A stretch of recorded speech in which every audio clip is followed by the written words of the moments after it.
Assalamualaikum warahmatullahi wabarakatuh. Kali ini kami akan mempresentasikan sebuah RBL yang mengenai desain induktor solenoid. Perkenalkan, kami dari kelompok 9 yang beranggotakan 1. Virus Diaharengganis dengan NIM 167211341, yang kedua Cantigi Rizky Fauzi dengan NIM 167211342, yang ketiga Reisa Nopianti dengan NIM 167211350, yang keempat Titi Nurhayati dengan NIM 167211377. Tujuan dari pembuatan RBL kali ini yaitu yang pertama membuat induktor atau solenoid dengan nilai induktansi minimal 1 mH dan volume maksimal 10 cm/3. Yang kedua yaitu mengukur induktansi menggunakan rangkaian seri RLC dengan multimeter atau avometer. Teori dasar Alternating current atau AC dapat disebut juga arus listrik bolak-balik. Arus ini biasanya dihasilkan oleh generator yang dapat menghasilkan listrik, namun besar dan arahnya selalu berubah-ubah setiap waktu. Arus bolak-balik ini akan membentuk sebuah gelombang dengan frekuensi tertentu yang berbentuk sinus, sehingga banyak juga yang menyebutkan arus listrik AC sebagai gelombang sinus.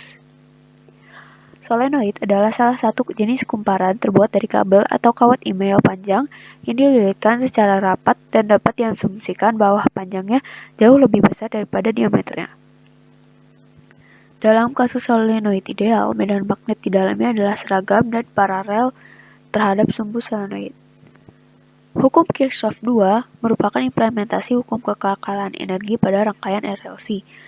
Ketika muatan yang mengalir dalam rangkaian sudah kembali ke titik awal, jumlah energinya harus sama dengan sebelum muatan tersebut bergerak. Hal ini akan berkaitan dengan transisi energi ketika muatan melewati resistor dan melewati sumber tegangan.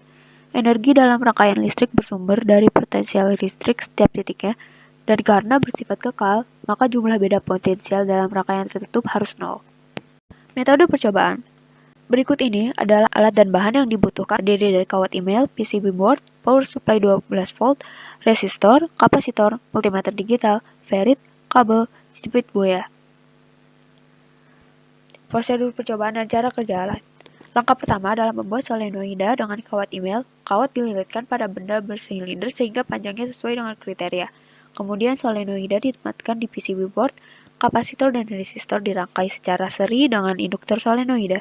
Power supply dihubungkan dengan rangkaian, lalu ukur tegangan kapasitor VC, tegangan induktor VL, dan arus total rangkaian dengan multimeter digital. Langkah percobaan diulang untuk variasi resistor yang ada. Selanjutnya adalah perhitungan. Pada perhitungan untuk pembuatan induktor solenoida didapatkan dua persamaan, yaitu yang pertama L sama dengan μ0 kali N kuadrat kali A per L untuk solenoida dengan inti udara, dan L sama dengan μ0 kali μ1 kali N kuadrat kali A per L untuk solenoida dengan inti ferrit, di mana μ1 adalah permeabilitas relatif dari ferrit. Nantinya kedua persamaan ini akan digunakan untuk pengolahan data berdasarkan teori.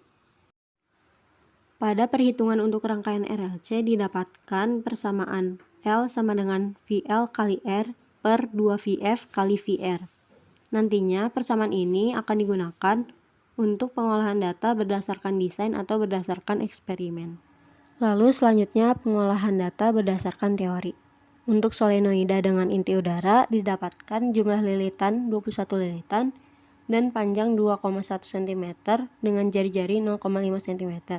Setelah dihitung, nilai induktansi yang diperoleh adalah 1,2365 mH. Sedangkan solenoida dengan inti ferrit didapatkan jumlah lilitan yang 15 lilitan dan panjangnya 1,5 cm dengan jari-jari 1 cm. Setelah dihitung, nilai induktansi yang diperoleh adalah 1,47969 mH.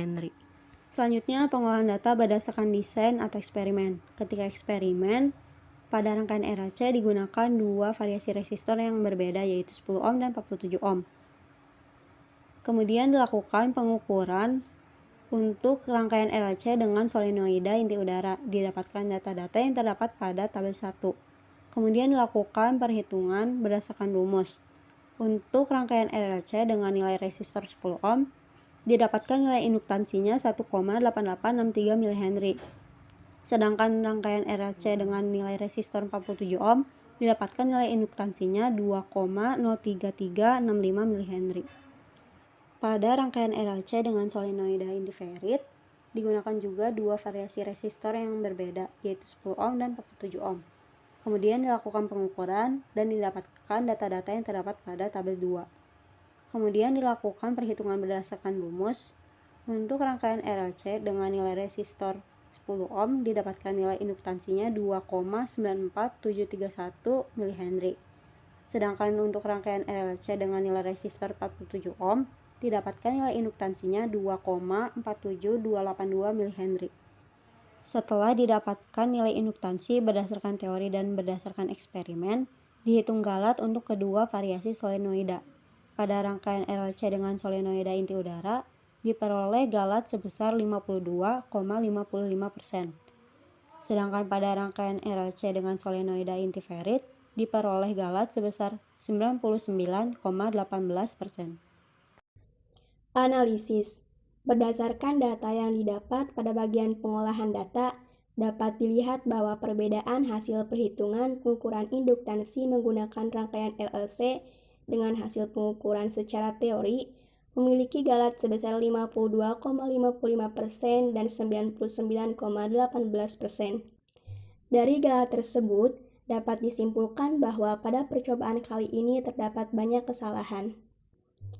Ada beberapa faktor yang menyebabkan kesalahan tersebut, diantaranya adalah bentuk solenoid yang tidak sesuai, alat pengukuran yang tidak sesuai dan pengukuran yang tidak teliti, dan juga arus listrik yang terlalu kecil.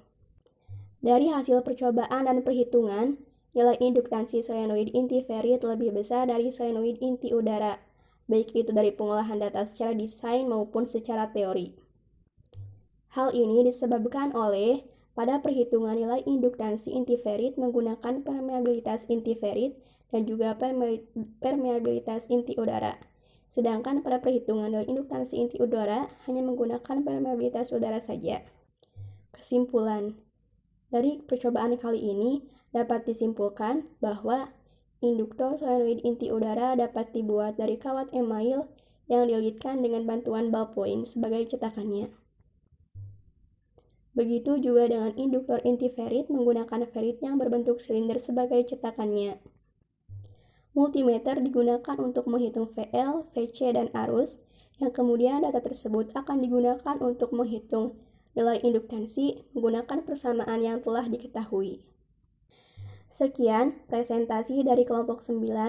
Mohon maaf bila terdapat banyak kesalahan. Terima kasih.